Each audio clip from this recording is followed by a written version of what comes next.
2-3%, a joy is coming. Right? Different experiences are there.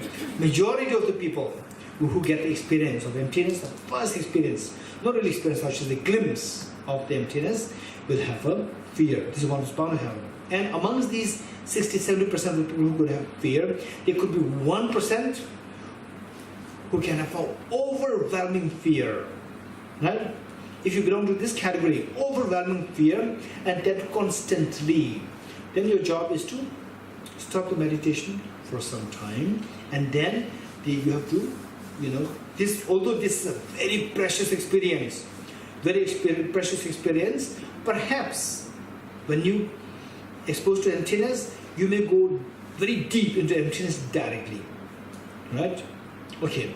So the point is that if it's overwhelming, then you must meet with somebody who's really studied, experienced emptiness, right? And you must depend on the authentic books and the authentic instructions. Okay.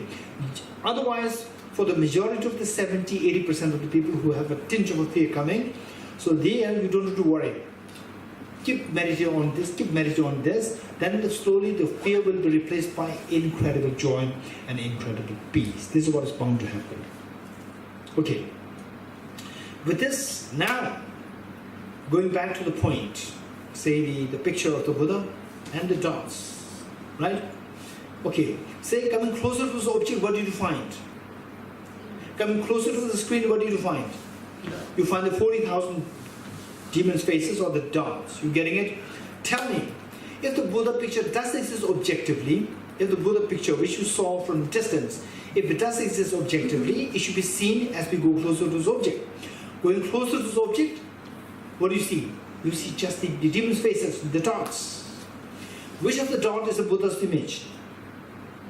Which of the 40,000 dots is the Buddha's image? None. None. Okay, which means these dots are the parts of the Buddha image? These dots are the parts of the Buddha image?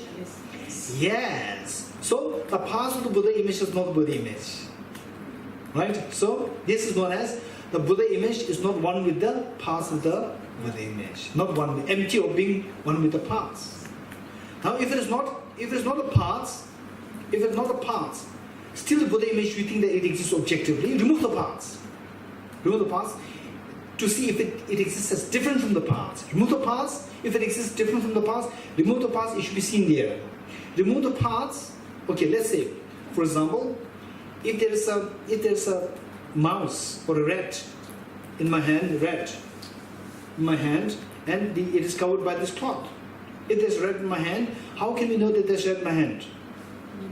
You remove the cloth and the rat should be seen like it's sitting in the air. You're getting it? So if the rat is different from the cloth, if the rat is different from this cloth, remove the cloth. If it is different from the cloth, remove the cloth, it should be left behind there. Likewise, if the Buddha image is different from the parts, remove the parts, the Buddha image should be left there different, left there after remove the parts. Remove the dots, what happens? What is left? Nothing. Nothing is left there. You're getting it? Now, if the Buddha image exists objectively from the object from the screen, there are only two options. Either the dots should be the Buddha image, or should be different from the dots. Remove the dots, there should be the Buddha image there. None of the two is true. So these are only two options. If it exists on the screen, if the Buddha image exists from the screen, only two options. What are two options? By going close to the object, you see the dots. The dots should be the Buddha image. They are not. If the dots are not the Buddha image, then remove the dots. They should be different from the dots left there as the Buddha image. What is left? Nothing is left there. So both options are not true. Because both options are not true, what is the conclusion? Conclusion is that nothing is there from the screen as the Buddha image. So therefore the Buddha image is empty of existence from the screen. Empty of objective existence. You're getting it? Okay. So with this, okay, what is the essential number 2? What is essential number 2? Okay, complete. I gave you complete. You have to give me complete. Essential of Understanding the emptiness of objects being one with its parts. What is the third essential? Essential of understanding the object being different from its parts. And what is the fourth essential?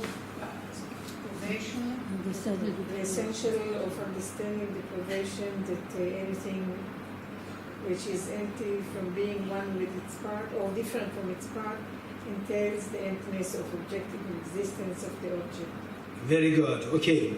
So these are the four essentials, right? And what is conclusion? Therefore, emptiness of objectivity of the object is the objectivity of the object. Very good. Okay. So what we do is that next session is at 11 o'clock. Right? 11 o'clock, we will have these four plus the four essentials plus the conclusion on our fingertips. This afternoon, we shall have the 9 steps on the fingertips. The what? 9 steps. The Bodhicitta. Bodhicitta, 9 steps on the fingertips. This afternoon. Afternoon, 9 steps on the fingertips. And second session, there's 4 essentials and conclusion on fingertips. Ready? Okay.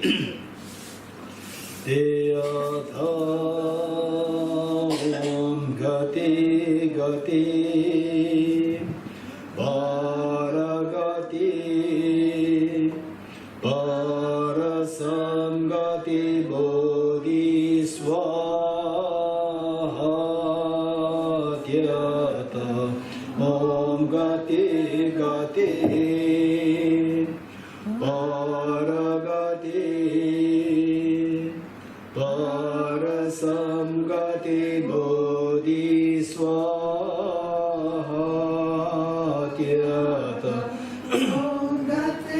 Gati Paragati Parasamgati Bodhi Swaha.